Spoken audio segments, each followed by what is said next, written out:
Alors dans cette première vidéo, on va parler de ce que fait DxO Pure Raw 3. Alors je vais le prononcer en français Pure Raw, même si en anglais on devrait prononcer Raw pour brut. On va le prononcer avec le bon accent français, DxO Pure, Pure Raw, et ce sera plus simple pour tout le monde, je pense. Donc je pense que si vous êtes là, c'est que vous avez quand même, j'espère, une bonne idée de ce qu'il peut faire. Mais je vais mettre ça aussi en extrait de la formation sur tuto, pour être sûr que voilà, vous achetiez pas la formation et qu'en fait, vous êtes pas sûr de ce qu'il fait vraiment ou il y a un malentendu. Parce que ça m'est arrivé d'avoir des discussions avec d'autres photographes qui font la retouche et de pas vraiment savoir ce que fait ce logiciel qui est un peu un des derniers venus dans la palette de ce que fait DxO. Dans DxO, c'est surtout connu à la base pour Photolab et à l'époque, ça s'appelait autrement, c'était DxO Optique. Donc le but en DxO, c'est d'avoir une retouche qui est basée sur un couple boîtier plus objectif. Donc en fait, le laboratoire de DxO analyse les déformations des objectifs, leur vignettage, ça analyse aussi évidemment au niveau du boîtier comment le bruit surgit, et en gros, tous les petits défauts qui sont, ou les gros même des fois d'ailleurs, défauts qui sont trouvés sur les boîtiers et sur les objectifs, et avec en plus des optimisations par paire, hein. Donc vous avez des choses qui sont faites par exemple en prenant un best-seller, le 24-105L de la monture OF, donc vraiment le gros best-seller de Canon, il a certains défauts.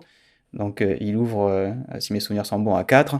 Évidemment, à 24 mm, on n'a pas les mêmes problèmes qu'à 105.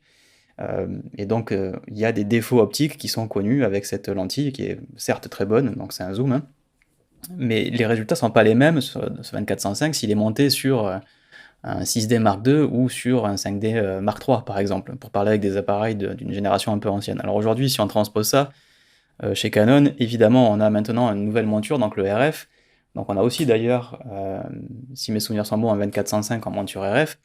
Il a des défauts qui sont pas les mêmes que celui de son grand frère qui existe depuis très longtemps de la monture EF et qui va pas produire les mêmes défauts lorsqu'il est monté sur un objectif, enfin sur un boîtier de type R, prenons par exemple le R5 ou le R6 si on veut rester relativement haut de gamme, quoi. Et par exemple, on peut aussi monter d'ailleurs un 24-105 avec une bague d'adaptation sur le Canon OS, par exemple R5 ou R6, et ça ne va pas non plus poser les mêmes problèmes. Bref, en gros, le but de DxO, c'est de dire on optimise la correction en fonction du couple boîtier-objectif. Donc c'est vraiment la correction la plus propre qu'on peut obtenir parce que la concurrence, comme Lightroom par exemple, ce qu'elle fait, c'est qu'elle fait une correction de l'optique pour corriger les coussinets, en général les angles, même si ça va aussi se sentir au niveau du centre, et ça corrige le vignettage. Mais ça fait la même chose, plus ou moins, ça fait la même chose, peu importe en fait le boîtier, c'est-à-dire que ça va évidemment s'adapter à l'objectif, hein, donc Lightroom va pas apporter la même modification sur un 24-105 Canon que sur un objectif Fuji ou Sony par exemple, mais peu importe quel est le boîtier qui est associé à cette optique. Donc le 24-105L, il va avoir une correction dans Lightroom classique, mais que ce soit un 24-105L monté sur un Canon OS R5 ou un 6D Mark II ou un vieux 550D, il va toujours faire la même correction. Et là où DxO se démarque, c'est non, c'est pas tout à fait la même correction si l'objectif n'est pas associé au même boîtier. Donc ça c'est le premier point. DxO est surtout connu pour ça. Et donc Photolab, c'est ce fonctionnement, c'est-à-dire dès qu'on tombe sur une image, on va télécharger le profil. Alors là, j'ai pas la petite alerte tout simplement parce que j'ai déjà téléchargé. Donc si je vais dans Module, optique DxO, on va voir ici la liste et je pourrais retrouver, afficher que les modules installés. Par exemple, ici, j'ai un répertoire avec que du Canon EOS R avec le RF 35 1.8. Et vous voyez que c'est bien un couple qui est ici affiché. Si j'avais eu un Canon RF 35 avec un OS R5, j'aurais eu un profil différent. Donc ça, c'est ce que fait DxO Photolab, mais évidemment, Photolab, ce qu'il fait aussi, c'est surtout un logiciel de dématrissage et aussi de retouche, c'est-à-dire que non seulement il interprète le fichier brut, il va donc modifier, il va apporter des corrections optiques en fonction évidemment de l'optique et donc aussi du boîtier, mais il va aussi pouvoir par exemple retoucher la lumière, les couleurs, et ainsi de suite. Si j'ai envie de changer la balance des blancs, je peux le faire. Si j'ai envie de changer les couleurs, par exemple, si j'active le TSL ici et que je dis à tout ce qui est violet de changer, d'être plus saturé, alors peut-être qu'ici on n'est pas exactement sur la bonne portion de la roue chromatique, voilà, on était en fait un peu plus sur le bleu. Je sais que les fleurs avaient l'air d'être violettes, mais en réalité c'était au niveau de la roue chromatique un peu plus vers le bleu. Et vous voyez qu'on va pouvoir ensuite faire varier et dire, bah voilà, maintenant elles sont complètement bleues. J'ai peut-être un peu abusé, évidemment, j'ai mis la saturation à fond. Mais ça, c'est plus du dématrissage, c'est de la retouche en fait. C'est du développement même pour être exact, c'est-à-dire on n'est pas encore dans le trucage. Par exemple, on ne peut pas rajouter des fleurs dans DxO Photolab, on peut ne changer que ce qu'il y a sur la photo, mais je peux changer les couleurs. Donc c'est du dématrissage plus de la retouche. Bon, alors PureRAW, du coup, imaginez que c'est juste la première partie, c'est-à-dire que ce qu'on fait dans PureRAW, c'est juste la phase d'optimisation de l'optique, donc de nettoyage des défauts optiques, de nettoyage des défauts à post-dématrissage, c'est-à-dire on dématrisse le fichier brut, on l'interprète, et il va y avoir des défauts, en l'occurrence surtout du bruit, qu'on va trouver sur la chrominance et la luminance. Donc évidemment, le bruit sur la couleur, c'est des taches rouge, vert, bleu. Le bruit sur la luminance, sur la lumière, donc c'est surtout dans les basses lumières, et ça va être cet effet de mouchetage et l'artefact qui montre que le signal a été amplifié par le capteur parce qu'il n'a pas assez bien vu.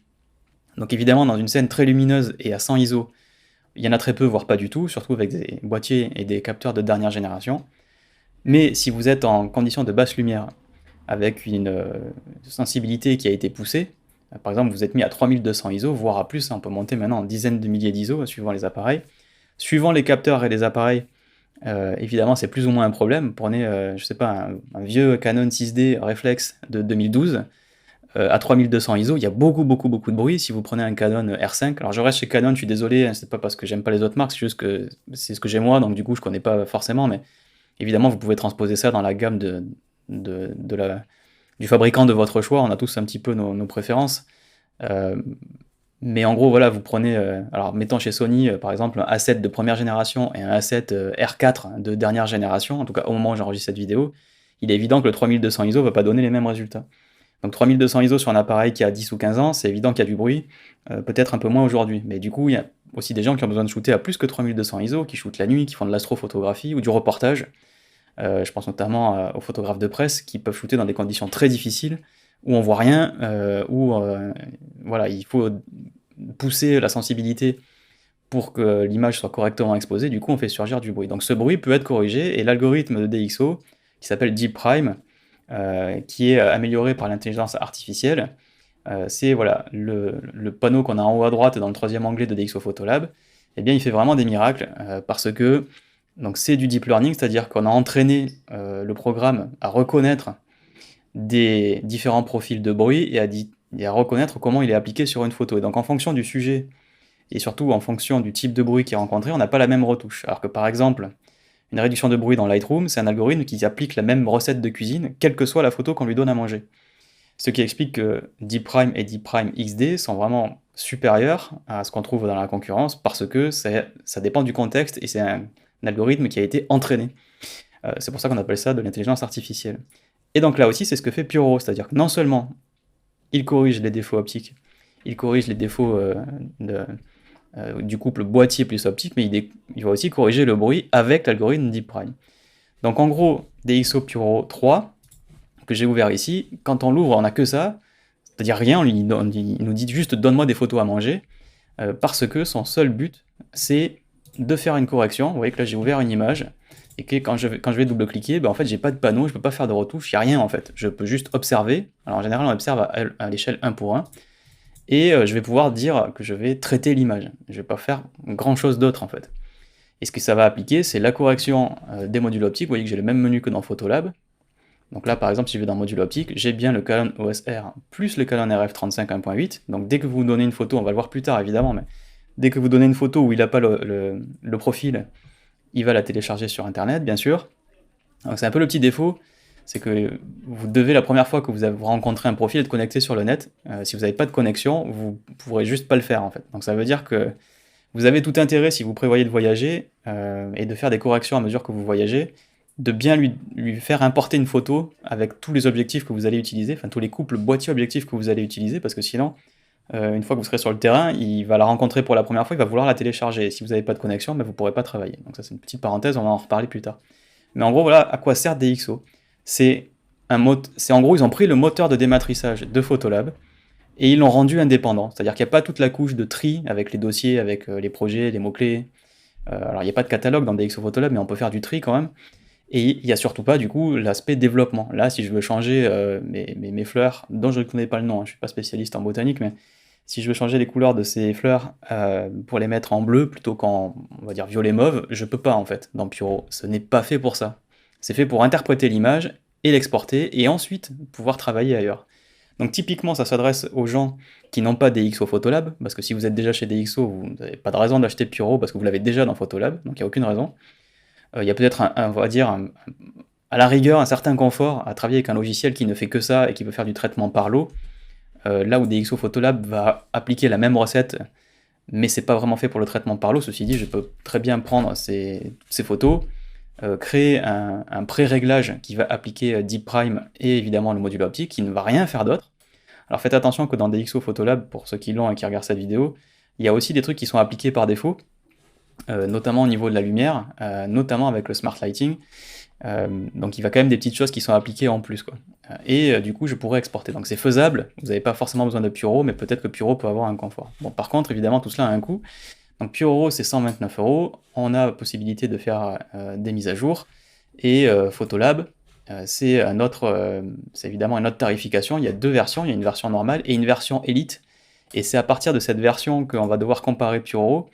Enfin, même si on peut pas vraiment les comparer, mais parce que dans la Elite, il y a le module Deep Prime XD qui n'est pas disponible dans la version de base. Donc en réalité, vous avez 219 € contre 129 €. Donc si vous ne voulez pas développer en utilisant Photolab, que vous avez déjà un logiciel comme par exemple, au hasard, Lightroom ou Capture One par exemple, ou même d'ailleurs Camera Raw, si vous utilisez juste, vous faites pas de catalogage et vous vous servez du moteur de Adobe Camera Raw, qui est d'ailleurs celui de Lightroom évidemment, vous pouvez très bien bénéficier du coup du moteur de dématrissage de DxO. Donc leur but c'est de dire ok, vous n'avez pas envie de retoucher vos images avec DxO Photolab parce qu'on comprend que vous avez déjà un logiciel, vous avez déjà un Capture One, un Lightroom, ou Camera Raw ou je ne sais quel autre logiciel.